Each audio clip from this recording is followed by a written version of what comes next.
treaty sa pagitan ng Indonesia at Pilipinas sa pagpapauwi kay Mary Jane Veloso, pinabulaanan ng DOJ. Pinabulaanan ng Department of Justice na mayroong treaty sa pagitan ng Indonesia at Pilipinas, kaya maibabalik na ng bansa si Mary Jane Veloso para isilbi ang kanyang sentensya sa pasilidad ng bansa. Ang nakatakdang paglilipat ng piitan kay Veloso ay dahil umano sa walang humpay na pakikipag-usap at kasunduan batay sa International Committee and Courtesy sa bansa o sa nasabing bansa. Sa naunang pahayag ni Pangulong Ferdinand Marcos Jr. ay sinabi nitong pumayag na ang Indonesia na may uwi si Veloso sa Pilipinas upang dito na ikulong.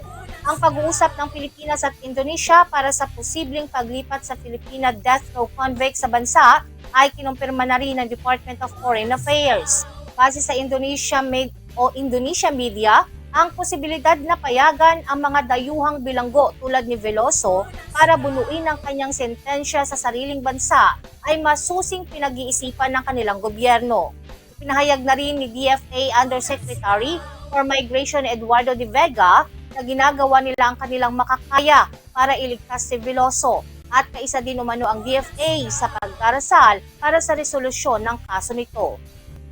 Ayon sa legal counsel ni Veloso na si Attorney Edre Olalia, ang paglilipat kay Veloso ay paglipat din ng responsibilidad ng mga ngasiwa sa kaparusahan.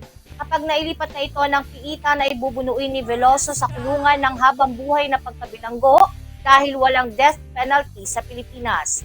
Si Mary Jane ay ang Novo Ecehanong inaresto sa Indonesia noong 2010 dahil sa pagdadala ng suitcase na may laman umanong 2.6 kilograms ng heroin at kalaunan ay sinintensyahan ng kamatayan. Noong 2015 ay napagtagumpayan nito ang last-minute reprieve mula sa firing squad matapos sa arestuhin sa Pilipinas ang babaeng sinasabing nag-recruit sa kanya. At magandang balita ito, Jovi, lalo na sa pamilya ni Mary Jane Veloso na patuloy na nananalangin na mailigtas siya mula sa patusang kamatayan. Kaya naman patuloy ang pagkilos ng gobyerno natin para sa ligtas nitong pag-uwi sa Pilipinas para dito bunuin na ang kanyang sentensya. At ito po ay dahil sa masusing pagkikipag-usap ng Administrasyong Marcos sa gobyerno ng Indonesia na maalis na sa death row si Mary Jane Veloso.